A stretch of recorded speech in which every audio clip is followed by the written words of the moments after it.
ओम शांति। आज की मुरली है 18 अक्टूबर 2025 की। तो आज की मुरली में बाबा कह रहे हैं, बच्चे आत्म अभिमानी होकर रहो कि इस ज्ञान के द्वारा हमें पता लगा कि हम आत्मा हैं और ये बेहद का नाटक इस सृष्टि पर चल रहा है, यानी एक ड्रामा की तरह है।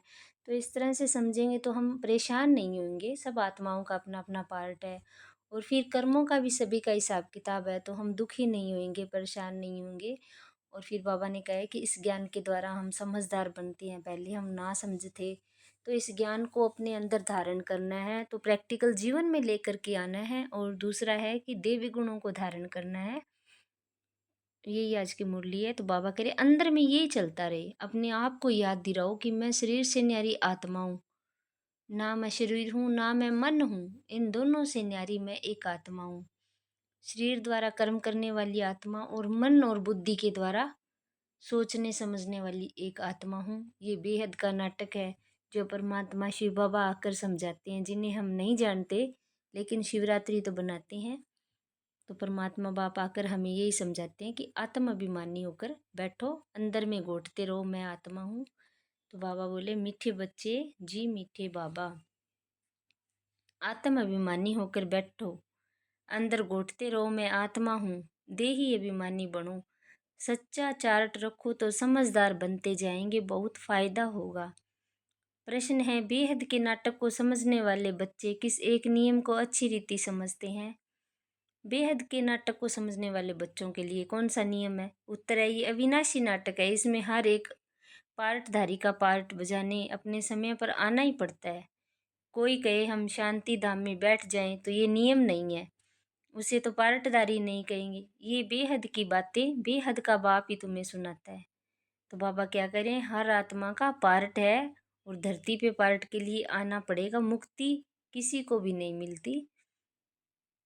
ओम शांति। अपने को आत्मा समझकर बैठो, देह अभिमान छोड़कर बैठो। बेहद का भाव बच्चों को समझा रहे हैं। सच्ची मुक्ति तो यही है कि हम आत्मा है, लेकिन हमें पार्ट से मुक्ति नहीं मिलेगी। समझाया उनको जाता है जो बेसमझ होते हैं। आत्मा समझती है कि बाप सच कहते हैं, हम आत्मा बेसमझ बन गई हैं। मैं आत्मा अविनाशी हूँ, शरीर विनाशी है। मैं आत्म अभिमानी छोड़ देह अभिमान में फंस पड़ा हूँ, तो बेसमझ ठहरे ना। बाप कहते हैं सब बच्चे बेसमझ हो पड़े हैं। देह अभिमान में आकर फिर तुम बाप द्वारा देही अभिमानी बनते हो, तो बिल्कुल समझदार बन जाते हो। कोई तो बन गए हैं, कोई पुरुषार्थ करते रहते हैं, आधा कल्प लगा है बेसमझ बनने में। इस अंतिम जन्म में फिर समझदार बनना है। आधा कल्प से बेसमझ होते होते 100% बेसमझ बन जाते हैं। देह अभिमान में आकर ड्रामा प्लान अनुसार तुम गिरते आए हो। अभी तुमको समझ मिली है, फिर भी पुरुषार्थ बहुत करना है, क्योंकि बच्चों में देवी गुण भी चाहिए। बच्चे जानते हैं हम सर्वगुण संपन्न 16 कला संपूर्ण थे, फिर इस समय निर्गुण बन पड़े हैं, कोई भी गुण नहीं रहा है। तुम बच्चों में भी नंबरवार पुरुषार्थ अनुसार इस खेल को समझते हैं। समझते समझते भी कितने वर्ष हो गए हैं, फिर भी जो नए हैं वह अच्छे समझदार बनते जाते हैं, औरों को भी बनाने का पुरुषार्थ करते हैं। कोई ने तो बिल्कुल नहीं समझा है, बेसमझ के बेसमझ ही हैं। बाप आए ही हैं समझदार बनाने। बच्चे समझते हैं माया के कारण हम बेसमझ बने हैं। हम पूज्य थे तो समझदार थे, फिर हम ही पुजारी बेसमझ बने हैं। आदि सनातन देवी देवता धर्म पराये लोप हो गया, इनका दुनिया में किसको पता नहीं है। ये लक्ष्मी नारायण कितने समझदार थे, राज्य करते थे। बाप कहते हैं तत्वम, तुम भी अपने लिए ऐसे समझो। ये बहुत समझने की बातें हैं, सिवाय बाप के कोई समझा न सके। अभी महसूस होता है बाप ही ऊंचे ते ऊंच, समझदार ते समझदार होगा ना। एक तो ज्ञान का सागर भी है, सर्व का सदगति दाता भी है, पतित पावन भी है। एक की महिमा है। बाबा की महिमा क्या है? ज्ञान का सागर, सर्व का सदगति दाता, पतित पावन। इतना ऊंच ते ऊंच बाप आकर के बच्चे बच्चे क्या कैसे अच्छी रीति समझाते हैं। बच्चे अब पावन बनना है, इसके लिए बाप एक ही दवाई देते हैं। कहते हैं योग से तुम 21 जन्म निरोगी बन जाओगे, तुम्हारे सब रोग दुख खत्म हो जाएंगे, तुम मुक्ति धाम में चले जाएंगे।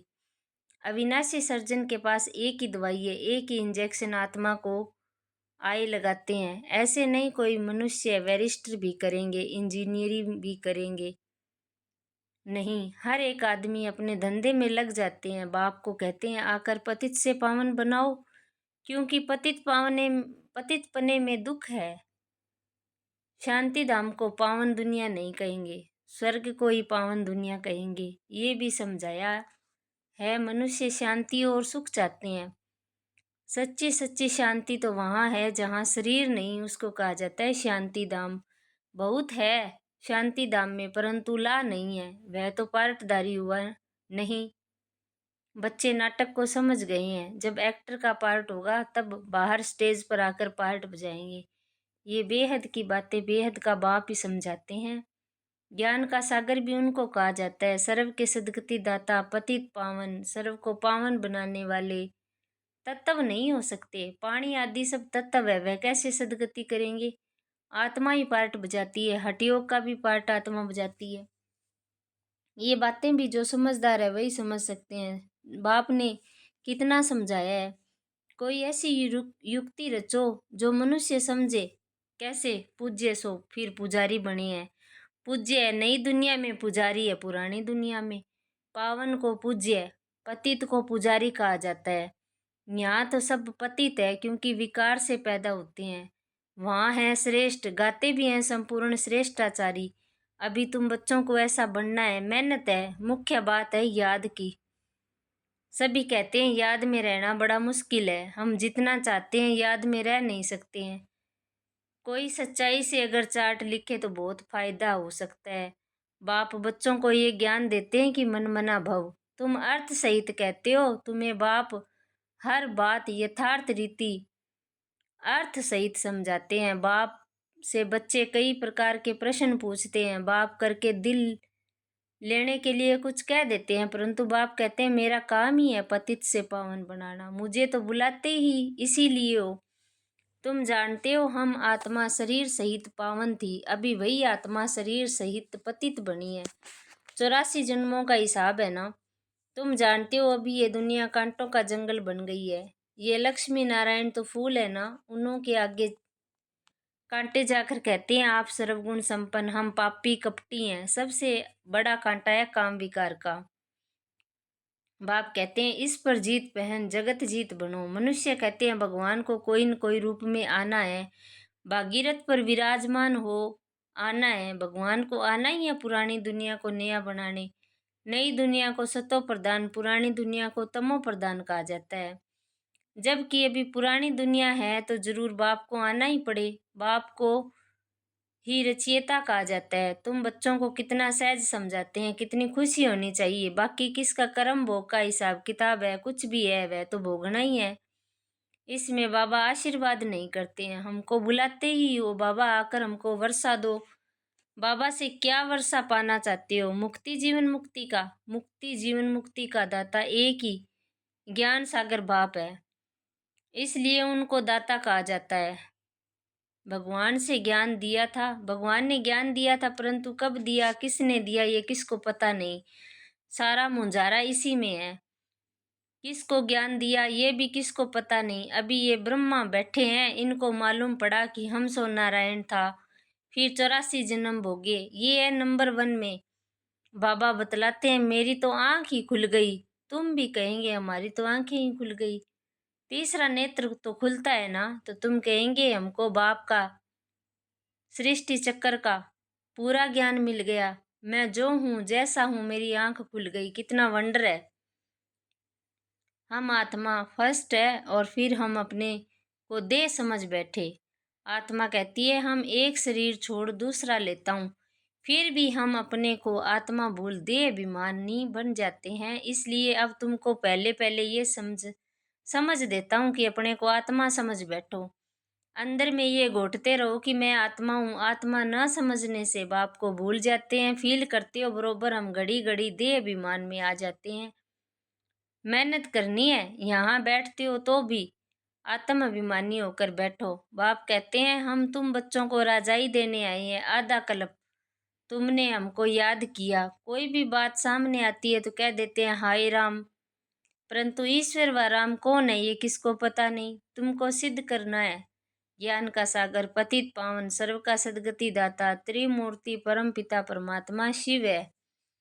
ब्रह्मा विष्णु शंकर तीनों का जन्म इकट्ठा है। सिर्फ शिव जयंती नहीं है, परंतु त्रिमूर्ति शिव जयंती है।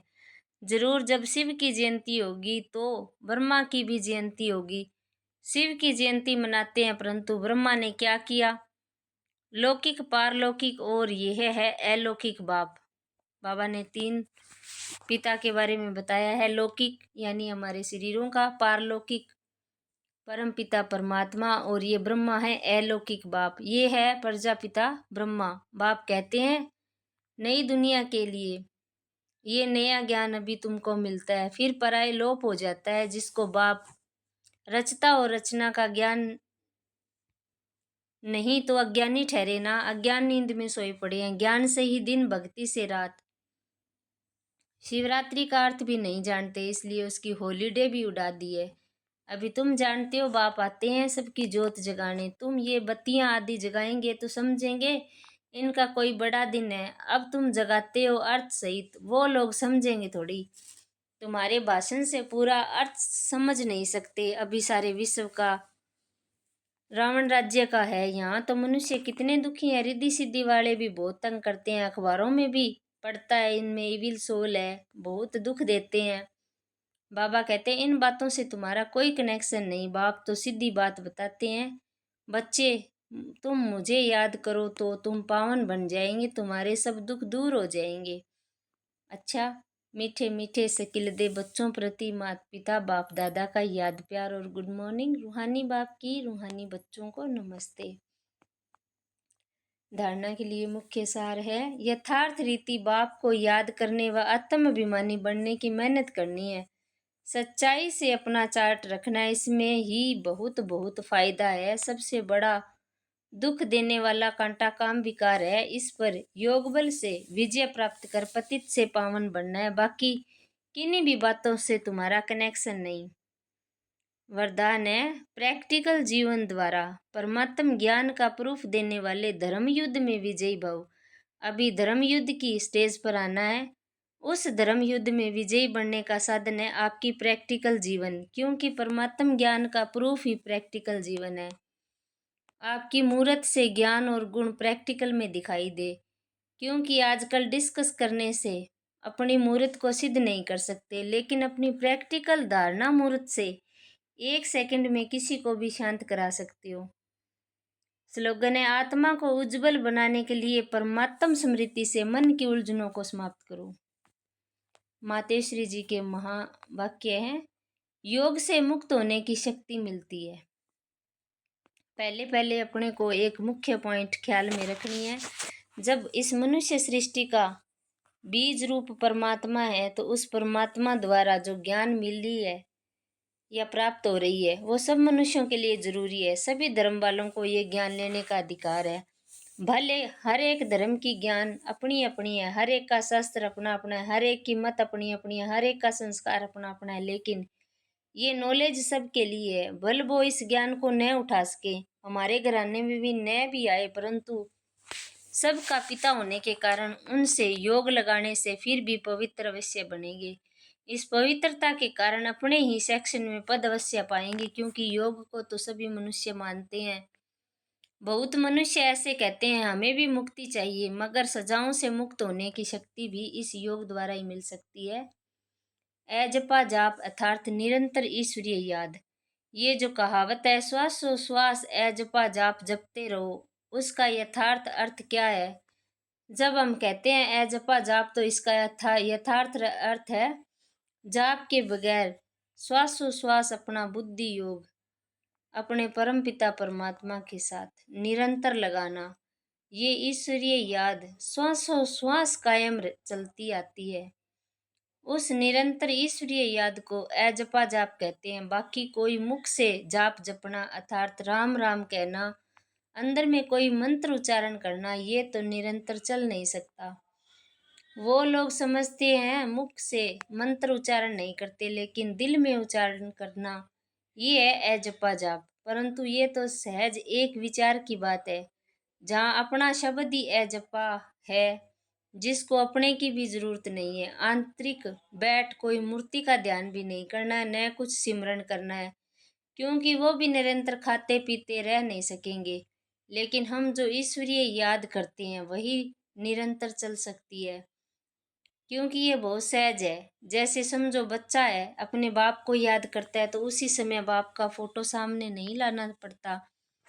लेकिन मनसा वाचा कर्मणा बाप के सारे एक्यूपेशन एक्टिविटी गुणों सहित याद आते हैं। बस वह याद आने से बच्चों को भी वह एक्ट चलती है, तब ही संशोज फादर करेंगे। वैसे अपने को भी और सबकी याद दिल भीतर से मिटाए उस एक ही की असली पारलौकिक परमपिता परमात्मा की याद में रहना है। इसमें उठते बैठते खाते पीते निरंतर याद में चल सकते हैं। उस याद से ही कर्मातीत बनते हैं। तो इस नेचुरल याद को ही जपा जाप कहते हैं। व्यक्ति सारा है। अभ्यास की प्रयोगशाला में बैठ योग का प्रयोग करो तो एक बाप का सहारा और माया के अनेक प्रकार के विघ्नों का किनारा अनुभव करेंगे। अभी ज्ञान के सागर, गुणों के सागर, शक्तियों के सागर में ऊपर ऊपर की लहरों में लहराते हो, इसलिए अल्पकाल की रिफ्रेशमेंट अनुभव करते हो। लेकिन अब सागर के तले में जाओ तो अनेक प्रकार के विचित्र अनुभव कर रत्न प्राप्त करेंगे। तो योग के प्रयोग करो अभ्यास द्वारा। अच्छा, ओम शांति, ओम शांति।